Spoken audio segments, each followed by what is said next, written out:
Olá, muito obrigado por estar aqui mais uma vez. Olha a Constituição Brasileira de 1934. Essa Constituição foi muito importante até os dias de hoje, porque ela introduziu no Brasil direitos nunca antes vistos. E a partir dela, a gente vem legitimando praticamente tudo que a gente tem aí com relação a direitos sociais, direitos trabalhistas e tudo mais. Então ela é muito importante. Mas antes de entrar nela, não tem jeito. A gente, claro, primeiro você tem que se inscrever aí no nosso canal, curtir, compartilhar, aí é importante essa sua participação. Mas a gente tem que entrar também um pouquinho no contexto histórico que ela foi criada, que ela foi promulgada. E cara, o cara que protagonizou esse período histórico aqui é o cara. Você pode gostar ou não gostar, mas o cara respira estratégia. O cara é um político e é engraçado que se você pegar Getúlio Vargas e trouxer ele para os dias de hoje, para ele conversar com os nossos políticos atuais, ele vai falar, os políticos vão explicar para ele como é que funciona a política hoje, e ele vai falar, tá, vocês não fizeram nada de novo não, vocês estão fazendo o que eu fiz lá em 30, não tem nada de novo aqui não, novidades? Não tem. Você vai ver que assim, de 30 a 45 e depois até 54, você vai ver que quem manda é esse cara. A gente teve ali o general Eurico Gaspar Dutra, mas é um detalhe, foi apenas para promulgar aquela Constituição de 46. Olha só, vamos conhecer aqui a história desse cara, Getúlio Vargas. Vamos lá, olha só. 1929, tá? A gente está ali em plena crise, grande depressão econômica, né? A Bolsa de Valores de Nova York quebrada, os produtores de café aqui do Brasil, principalmente de São Paulo, quebrados, caras, muito desemprego, muita gente com fome, com dificuldade, sem trabalho, sem grana, conflitos sociais. A gente sabe que lá em 22 foi criado o primeiro partido comunista aqui. Esse levante comunista e socialista vem crescendo no mundo inteiro e também veio crescendo em alguns pontos no Brasil também, trazendo essa questão da divisão de renda e tudo mais. Vivemos 30 anos na política do café com leite e o pessoal está saturado, está revoltado. A imprensa ela pode ter seus lados negativos ou não, mas ela foi fundamental para a gente conhecer um pouco dessas mazelas, principalmente a imprensa, porque se a imprensa não fosse atuante naquela época, a gente não saberia, por exemplo, detalhes da política do café com leite e tudo mais, até aqui, detalhes daqui também. Mas vamos lá, olha só, 1929, grande crise, cara, Getúlio Vargas, 47 anos, ele estava lá em São Borja, Rio Grande do Sul, lá quietão. E vendo a situação ali, né? Falando, agora vai vir um presidente de Minas Gerais, e eles estão ali há 30 anos aí nessa política do café com leite, eu nunca vou ser presidente. E o que aconteceu, cara? Chegou em 29, Minas começou a forçar, né? Pressionar, falou, quem vai ser o novo presidente? A imprensa, todo mundo querendo saber quem é o novo presidente, até para enfrentar a grande crise econômica. O que o Washington Luiz fez, cara? Ele era do Rio, mas ele era um candidato de São Paulo. O que esse cara fez? Esse cara, ao invés de declarar um candidato mineiro, ele declarou um outro candidato paulista, Júlio Prestes. Meu amigo, Minas ficou polvorosa, ficou muito chateada, rompeu ali, né, a política do café com leite. E Getúlio Vargas, vendo tudo aquilo, falou, é a minha vez. O cara partiu para Minas, começou a conversar e articular com Minas, e Minas buscou ter um candidato para enfrentar Júlio Prestes. E seria, no Nordeste, eles conseguiram uma aliança com a Paraíba, que seria o vice-presidente, João Pessoa.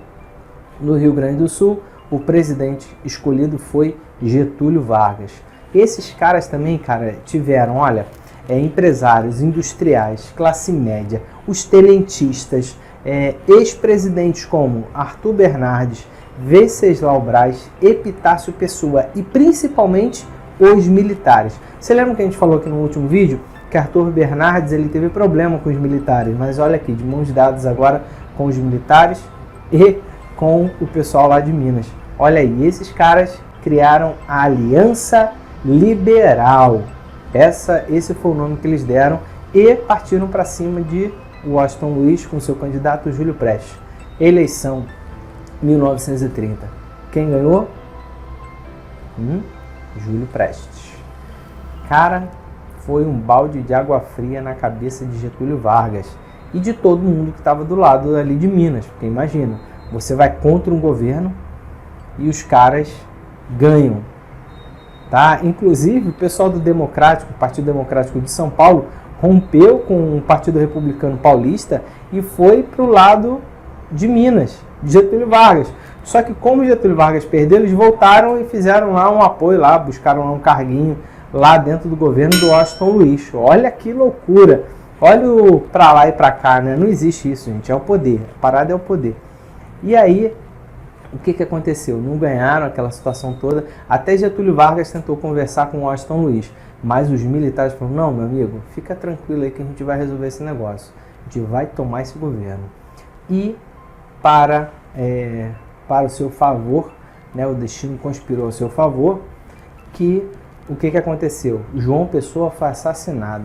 Depois a história nos contou que João Pessoa não foi assassinado por questões políticas do governo, né, do governo de São Paulo, mas sim por uma questão política dele do estado da Paraíba, porque ele invadiu lá uns coronéis, ele lutou lá contra uns coronéis de uma cidade chamada Princesa, que eles queriam se tornar independentes. E invadiram lá um escritório de um coronel chamado Dantas e encontraram uma carta de amor que a Anaíde, uma menina solteira, uma jovem solteira, tinha mandado para ele. Nessa carta tinha intimidade. João Pessoa pegou e publicou essa carta no jornal para envergonhar o coronel Dantas e também enfraquecer aquela revolta que estava tendo lá na cidade de Princesa. Com isso, o que aconteceu? Foi resolver essa situação do jeito dele. E como é que o coronel resolveu essa situação, principalmente na Paraíba? Um tiro. Pegou e matou João Pessoa. Dantas foi preso e Anaíde se matou. Mas isso não importa, isso não está lá. O que importa é que a Aliança Liberal pegou esse fato do assassinato de João Pessoa e colocou na conta do governo de São Paulo. Falou que o governo do Washington Luiz tinha matado o vice-presidente. E aí mostra por que eles não ganharam, por que disso, aquilo, outro. Olha o problema que os caras conseguiram. E a imprensa foi fundamental nisso, porque espalharam nos jornais, nas rádios, foi para tudo quanto é canto. Imagina, Nordeste, praticamente todo o Sudeste e o Sul estavam com os caras. Então era questão de espalhar. E o maior curral eleitoral não, mas o maior eleitorado era de Minas Gerais. Então, sabe no que deu, né? Os caras ficaram desesperados. E aí, meu amigo, Getúlio Vargas tinha apoio de alguns generais, uns caras pesados. Olha, lá no Nordeste o cara tinha um tal de Góes Monteiro. Esse cara formou batalhões e avançou para cima do Rio de Janeiro. Fez uma batalha de quase 5 dias em Minas Gerais. E lá no Sul, cara, ele tinha também um outro cara também, que era o Juarez Távora. Esse Juarez Távora montou batalhões também e partiu para cima do Rio de Janeiro. O Washington Luiz se viu recuado. O que aconteceu? Os militares formaram uma junta militar. E olha os caras que estavam nessa junta militar, meu amigo. Tasso Fragoso, Mena Barreto, Leite de Castro, Isaías Noronha. Os caras chegaram no Palácio Tiradentes e falaram para o Washington Luiz: ô Washington Luiz, e aí? Com ketchup ou sem ketchup? Washington Luiz: como assim? Então, meu amigo, morto ou vivo? Como é que tu sai? Claro que saiu vivo, né? Mas colocação aqui, né, gente? O ketchup, com ketchup, sem ketchup, foi uma criatividade minha aqui. Liberdade poética, tá bom? Licença poética. Mas eu queria que vocês guardassem esse fato. Os militares chegando no Palácio do Catete e falando: e aí, vivo ou morto? Guarde isso. A gente vai usar essa frase de novo um pouquinho mais pra frente, tá legal? O Washington Luiz sai, essa junta militar com esses caras aí, ficam no palácio por 1 semana e meia, 10 dias. Chega Getúlio Vargas, eles nomeiam Getúlio Vargas, presidente do Brasil. Cara, foi o único cara que perdeu a eleição e na mesma eleição se tornou presidente. O cara é ou não é um estrategista? Vamos continuar, gente. É um pouquinho grande esse vídeo, mas é fundamental para a gente entender praticamente toda a nossa história do Brasil, principalmente a que a gente está vivendo hoje. Olha só, depois do Getúlio Vargas ter recebido de bandeja dos militares a presidência da República, ele tem que criar conexões políticas, ele tem que dar favores políticos e ele precisa de quê para isso? De cargos políticos. E o que ele faz, cara? O cara dissolve o Congresso, demite todos os governadores e nos lugares dos governadores colocam interventores, menos de Minas Gerais, porque Minas Gerais é fechamento. Os outros ele coloca interventores. E em São Paulo ele não coloca interventor paulista, ele coloca interventores de outros estados para acabar mesmo ali com a moral dos paulistas que eram vaidosos e se colocavam como locomotiva do Brasil. Também o cara não foi bobo, o cara foi e fez uma aliança com a Igreja Católica. Em troca, a Igreja Católica queria dar aula de religião dentro das escolas. Ele deixou, fruto dessa aliança, foi a construção em 1931 do Cristo Redentor. Olha aí, quando você olhar para o Cristo Redentor, você lembra desse contexto histórico, certo? Meu amigo, em um ano, em menos de um ano, o cara centralizou muito poder na mão dele. O cara é um estrategista nato, é um político nato. Ele centralizou todo o poder, a igreja, os políticos, porque quem eram os governadores, eram os interventores nomeados por ele, dissolveu o Congresso e os militares deram a presidência para ele. O cara estava muito forte. E aí o que veio na mão dele? Falou, olha, veio na cabeça dele, olha, esse negócio aí de Estado mínimo, Estado liberal, a gente é aliança liberal, mas esse negócio de Estado liberal, isso é muito ruim. Olha aí o que aconteceu com a crise de 29, lá nos Estados Unidos, aí esse negócio de liberal tá dando certo não, detonou a gente. Vamos ter um Estado mais forte, um Estado que intervenha na economia e que seja mais presencial e atuante na economia. Vamos fazer um Estado assim. E foi o que ele fez. A primeira coisa que ele fez, viu que os fazendeiros estavam quebrados, ele comprou, cara, café desses fazendeiros quebrados, vendeu. E o excedente, o que ele não vendia, ele queimou, cara. E ele queimou 78 milhões de sacas de café. Dava para dar café por 3, 4 anos para o mundo inteiro. Olha o que esse cara fez. Em plena crise econômica, o povo desgraçado e passando fome. Ele comprou café dos fazendeiros que ganharam grana praticamente a vida inteira com a República e continuou sacaneando os pobres. Mas ele era conhecido como? Qual é a frase dele? Ele é o quê? Pai dos pobres e mãe dos ricos. Então não vai ficar assim também. Ele vai dar alguma coisa para os pobres e a gente já vai ver. Em 32, cara, o que acontece?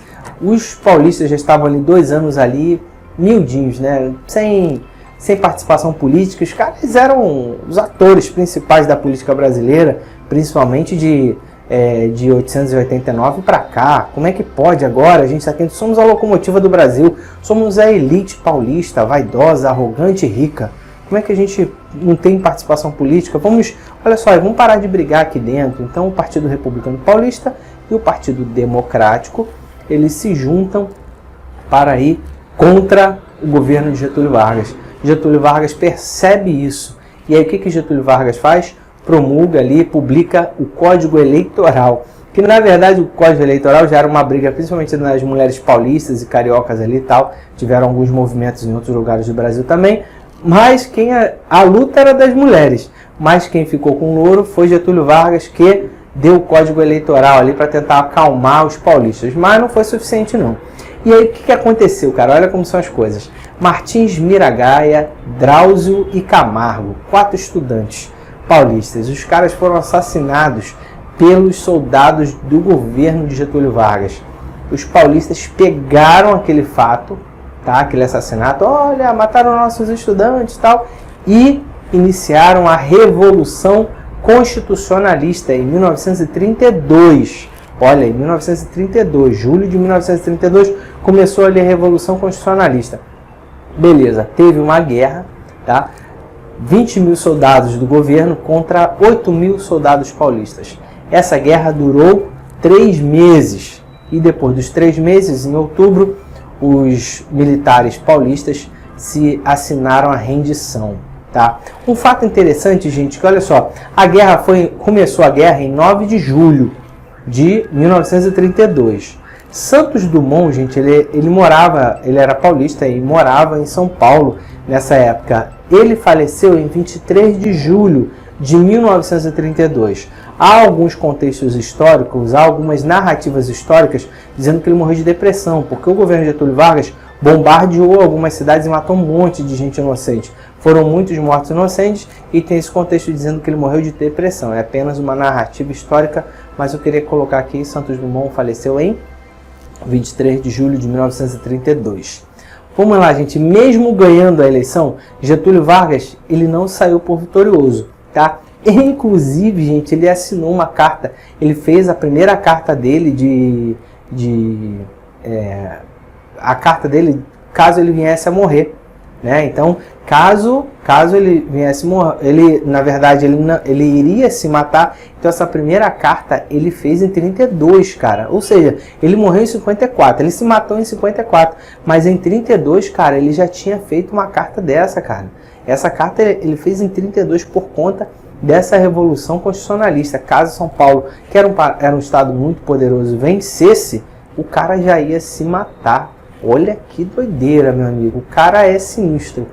E aí, por conta de toda essa situação, ele em 1934... Cara, se tinha uma coisa que deixava Getúlio Vargas doido, era a eleição. E o que aconteceu? Ele estava vindo, ele acabou de matar um monte de gente lá em São Paulo. São Paulo estava se fortalecendo, ele estava cedendo várias questões para São Paulo. Inclusive, cedeu e colocou um interventor em São Paulo que era paulista e também fez vários acordos econômicos com São Paulo. Então ele estava perdendo e ele sabia que em 34 ia ter eleição, cara. E esse cara estava desesperado. Ele, se tinha uma coisa que fazia ele ficar doido, era eleição. Isso até porque ele não ganhou, né? Ele não ganhou nenhuma. Não, ganhou lá em 50, ele ganhou sim. E aí ele ficava doido. E aí o que ele fez, gente? Em 34, olha só, em 34, em 16 de julho de 34, meu aniversário é 17. Em 16 de julho de 1934, ele promulga uma nova Constituição. Nessa Constituição, gente, ele coloca muitos direitos ali e isso é extremamente importante para ele arregimentar ou trazer ali o prestígio junto aos pobres. Né? Essa Constituição tem um viés extremamente socialista. Ela traz muitos direitos sociais e nós vamos conhecer eles agora. Essa Constituição trouxe questões que até então não tinham sido colocadas em nenhum documento jurídico constitucional. Até porque estamos aqui na nossa terceira Constituição. Mas ela é muito bacana, porque ela coloca, tudo bem que nada disso foi praticado, tudo bem que ela durou 3 anos, mas o fato de ter inserido isso no nosso contexto jurídico nacional foi extremamente importante para a evolução da nossa democracia, tá? Vamos lá, olha só, foi a primeira Constituição a colocar o seguinte: todos os poderes emanam do povo e em nome dele são exercidos. Proibição ao trabalho infantil, ensino primário obrigatório, jornada de trabalho de 8 horas, salário mínimo, indenização caso seja dispensado o trabalhador, descanso semanal e férias anuais de 30 dias. Tudo isso foi trazido por essa Constituição. Esses direitos sociais, gente, são muito importantes para a gente. Tudo bem que depois a gente entrou numa ditadura, num Estado novo ali louco, mas isso depois foi aflorando, foram sementes que foram sendo construídas ao longo desses anos. Então é muito importante. A nossa democracia ela caminha muito lenta, até porque a gente não consegue renovar numa paulada assim de uma hora para outra. Hoje a gente está desde 88 vivemos numa democracia um pouco mais estável, estamos num processo democrático, nossos presidentes foram eleitos democraticamente, você querendo ou não, o Bolsonaro é o seu presidente. Teve um candidato que foi o opositor de Barack Obama, na primeira eleição de Barack Obama, se eu não me engano. E aí, depois dele perder a eleição, um dos seus ativistas lá, dos seus apoiadores, começaram a falar um monte de besteira lá do Bolsonaro, olha, do Barack Obama. E aí ele falou assim, olha, não, ele não é nada disso, ele é o meu presidente. Então agora a direita está tendo a oportunidade de mostrar para que veio. E esse ciclo, né, de alternância de poder. Isso é bom, isso é saudável para a democracia, e talvez em alguns anos aí a gente chegue num tão sonhado país democrático, um país mais livre, mais igual e tudo mais, não é verdade?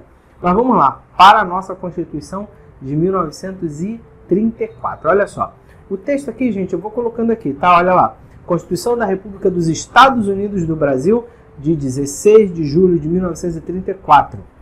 Nós, os representantes do povo brasileiro, pondo a nossa confiança em Deus, reunidos em Assembleia Nacional Constituinte, para organizar um regime democrático que assegure à nação a unidade, a liberdade, a justiça e o bem-estar social e econômico, decretamos e promulgamos a seguinte. Vê aqui, né, que coloca Deus, né? Tudo que a gente contou aqui, você viu Deus em algum lugar? Não tem nada, gente. Deus e política não se envolvem não, gente. Mas tá aí.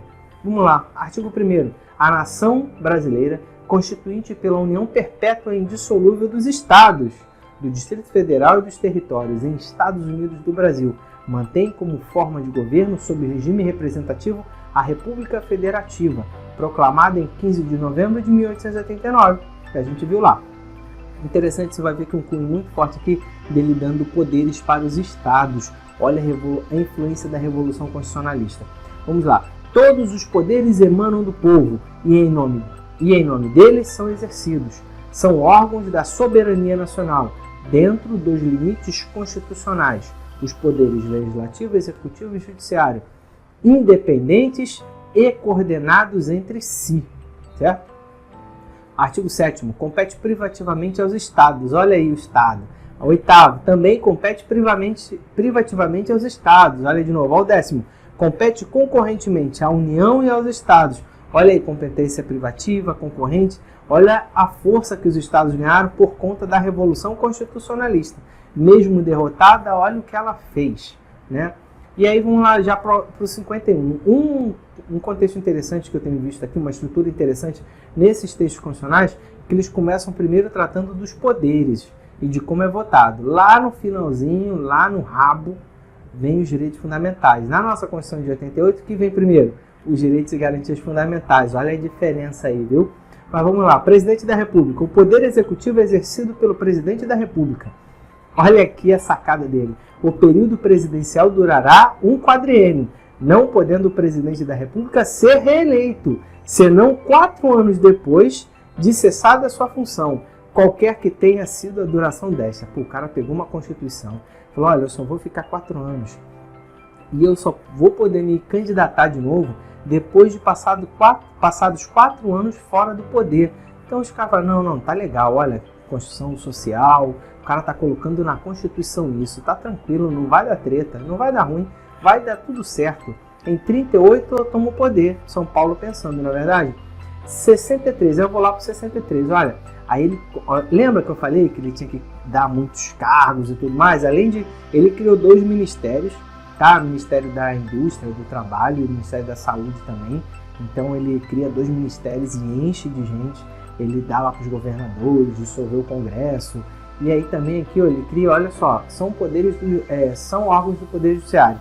Suprema Corte, a Corte Suprema, juízes dos tribunais federais, os juízes dos tribunais militares, os juízes dos tribunais eleitorais. E também aqui tem a Justiça Estadual. Os juízes estaduais também são colocados aqui nessa Constituição. Também olha aqui, olha o que aparece aqui pela primeira vez. O Ministério Público será organizado na União, Distrito e nos territórios por lei federal e nos estados pelas leis locais. O chefe do Ministério Público Federal nos juízos comuns é o Procurador-Geral da República.